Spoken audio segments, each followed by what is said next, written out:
ಕಲಬುರಗಿ ಜಿಲ್ಲೆಯ ದಕ್ಷಿಣ ಮತಕ್ಷೇತ್ರದ ಮಾಜಿ ಶಾಸಕರಾಗಿರ್ತಕ್ಕಂಥ ದತ್ತಾತ್ರೇಯ ಪಾಟೀಲ್ ರೇವೂರವರ ಮೇಲೆ ಇತ್ತೀಚೆಗೆ ಎಫ್ಐಆರ್ ಆಗಿದ್ದು ನಮಗೆ ತಿಳಿದಿದೆ. ದತ್ತಾತ್ರೇಯ ಪಾಟೀಲ್ ರೇವೂರವರು ಪ್ರತಿಷ್ಠಿತ ಮನೆತನದ ವ್ಯಕ್ತಿಗಳು.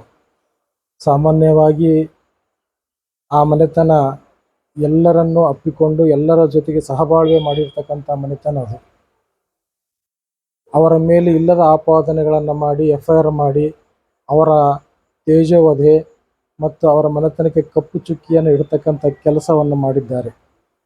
ಬಹುಶಃ ನಮ್ಮ ತಿಳಿದ ಮಟ್ಟಿಗೆ ದತ್ತಾತ್ರೇಯ ಪಾಟೀಲ್ ಅವರು ಯಾವುದೇ ದೇಶ ರಾಜಕಾರಣ ಆಗಲಿ, ದ್ವೇಷ ರಾಜಕೀಯ, ಯಾವುದೇ ಜಾತಿ ಮೇಲೆ ನಿಂದನೆಗಳನ್ನಾಗಲಿ ಮಾಡಿದಿರ್ತಕ್ಕಂಥ ವ್ಯಕ್ತಿಗಳಲ್ಲ.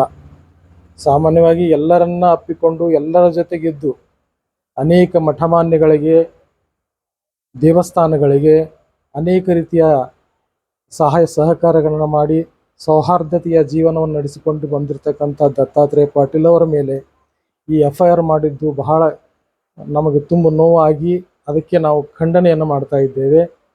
ಯಾಕಂತಂದರೆ ಅವರು ಯಾವುದೇ ರೀತಿಯ ಎಲ್ಲಿಯೂ ದ್ವೇಷ ರಾಜಕಾರಣ ಮಾಡಿದವರಲ್ಲ. ಅದಕ್ಕಾಗಿ ನಮ್ಮ ಶ್ರೀಮಠದ ವತಿಯಿಂದ ಅವರ ಜೊತೆಗೆ ನಾವಿದ್ದು ನಮ್ಮ ಶಿಷ್ಯ ಪರಂಪರೆ, ಶ್ರೀಮಠದ ಶಿಷ್ಯ ಅವರ ಜೊತೆಗೆ ಇರ್ತದೆ.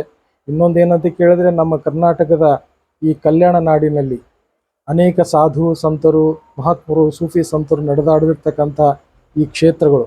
ಇಲ್ಲಿ ಯಾವುದೇ ಜಾತಿ ನಿಂದನೆಗಳನ್ನು ಮಾಡಿ ಎಲ್ಲ ಗೊಂದಲ ಎಬ್ಬಿಸ್ತಕ್ಕಂಥ ನಾಡಲ್ಲ ಇದು. ಅದರ ಜೊತೆಗೆ ಎಲ್ಲರನ್ನ ತನ್ನ ಹೊಟ್ಟೆಯಲ್ಲಿ ಹಾಕಿಕೊಂಡು ಸೌಹಾರ್ದತೆ ಜೀವನ ನಡೆಸ್ತಕ್ಕಂಥ ನಮ್ಮೆಲ್ಲರ ಬಾಳ್ವೆ ಆಗಿದೆ. ಆ ನಿಟ್ಟಿನಲ್ಲಿ ದತ್ತಾತ್ರೇಯ ಪಾಟೀಲ್ ಅವರು ಸಹಿತ ಎಲ್ಲರನ್ನ ಅಪ್ಪಿಕೊಂಡು ಎಲ್ಲರ ಜೊತೆಗಿದ್ದು ಎಲ್ಲರ ಜೊತೆ ಸೌಹಾರ್ದತೆಯಾಗಿ ನಡೆದಿರ್ತಕ್ಕಂಥ ದತ್ತಾತ್ರೇಯ ಪಾಟೀಲ್ ಮೇಲೆ ಇಂಥ ಆಪಾದನೆ ಮಾಡಿರ್ತಕ್ಕಂಥದ್ದು ಖಂಡನೀಯ.